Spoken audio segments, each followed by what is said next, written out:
ഒരു ക്രിസ്ത്യാനിയുടെ ജീവിതത്തെ ചുരുക്കി എഴുതാൻ പറ്റിയ ഏറ്റവും നല്ല വാക്ക് love, sacrifice and fidelity till death.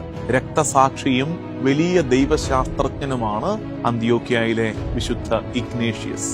നമുക്കറിയാം, അന്ത്യോക്യ നിസാര സ്ഥലമല്ല. തിരുസഭയ്ക്ക് വളരെ പ്രാധാന്യമുള്ള സ്ഥലമാണ് അന്ത്യോക്യ. ഒരുപക്ഷെ ഇന്ന് റോം നമ്മൾക്ക് എത്ര പ്രാധാന്യമുണ്ടോ അതിനോടൊപ്പമോ അതിനേക്കാൾ ഉപരിയോ പ്രാധാന്യത്തോടെ ആ കാലത്ത് കണ്ടിരുന്ന ഇന്നും നമ്മൾ കാണേണ്ട ഒരു സ്ഥലമാണ് അന്ത്യോക്യ. എന്താ അന്ത്യോക്യയുടെ ഏറ്റവും വലിയ പ്രത്യേകത?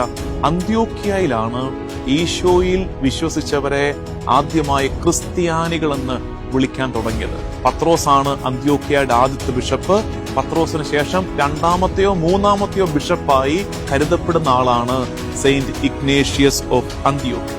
അന്ത്യോക്യയിൽ നിന്ന് അദ്ദേഹത്തെ ചങ്ങലകളാൽ ബന്ധിച്ച് റോം വരെ കൊണ്ടുപോയി റോമിൽ ആംഫി തിയേറ്ററിൽ ഈ വന്യജീവികൾക്ക് ഇട്ടുകൊടുത്ത് ആ വന്യജീവികളാൽ കടിച്ചു കീറപ്പെട്ടാണ് സെയിന്റ് ഇഗ്നേഷ്യസ് ഓഫ് അന്ത്യോക്ക് രക്തസാക്ഷിത്വം വരിച്ചത്. അദ്ദേഹത്തിന്റെ ജീവിതത്തെ നമ്മളിങ്ങനെ കാച്ചി കുറുക്കി പറഞ്ഞാൽ അത് ഇത്രയേ ഉള്ളൂ: സ്നേഹം, സമർപ്പണം, മരണം വരെ മിശിഹായോടുള്ള വിശ്വസ്തത. അങ്ങനെ ചുരുക്കി എഴുതാൻ നമുക്ക് ഒരു പക്ഷേ ഒരു ക്രിസ്ത്യാനിയുടെ ജീവിതത്തെ ചുരുക്കി എഴുതാൻ പറ്റിയ ഏറ്റവും നല്ല വാക്ക് love, sacrifice and fidelity till death.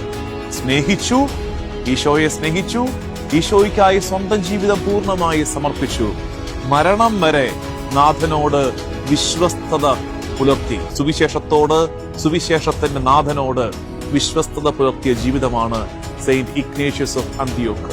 അദ്ദേഹം ഈ അന്ത്യോക്യയിൽ നിന്ന് റോമിലേക്ക് ഇദ്ദേഹത്തെ കൊണ്ടുപോയില്ലേ? ആ കൊണ്ടുപോകുന്ന വഴിക്ക് അദ്ദേഹം സഭകൾക്ക്, മെത്രാനാന്ന് ഓർക്കണം, അപ്പൊ ഓരോ സ്ഥലത്തെ കൂട്ടായ്മകൾക്ക്, ക്രിസ്തീയ കൂട്ടായ്മകൾക്ക് കത്തുകൾ എഴുതിക്കൊണ്ടിരിക്കുകയായിരുന്നു.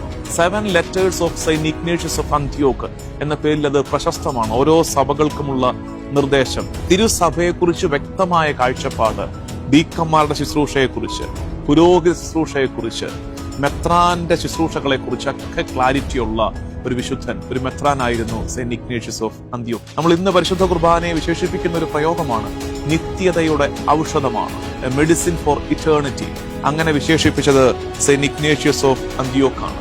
വിശ്വാസ ജീവിതത്തിൽ വെല്ലുവിളികൾ നേരിടുമ്പോൾ നമ്മുടെ കുടുംബത്തിൽ തന്നെ ആരെങ്കിലുമൊക്കെ വിശ്വാസം കൈവിട്ടു പോകുന്നു, ബോധപൂർവമല്ല, ജീവിതത്തിന്റെ സാഹചര്യങ്ങൾ കർത്താവിൽ നിന്ന്, പ്രാർത്ഥനയിൽ നിന്ന്, ദേവാലയത്തിൽ നിന്ന്, തിരുവചനത്തിൽ നിന്ന് നമ്മളെ അറിഞ്ഞോ അറിയാതെയോ അകറ്റിക്കളയുന്ന ഒരു കാലത്ത് വിശ്വാസത്തെ തള്ളി പറയാതിരിക്കാൻ വിശ്വാസത്തിനു വേണ്ടി രക്തസാക്ഷിത്വം വരിച്ച ഈ സെയിന്റ് ഇഗ്നേഷ്യസ് ഓഫ് അന്ത്യോക്കിന്റെ ശക്തിയേറിയ മാധ്യസ്ഥ്യം തുണയാകട്ടെ എന്ന് ഈ ദിവസം പ്രാർത്ഥിക്കണം.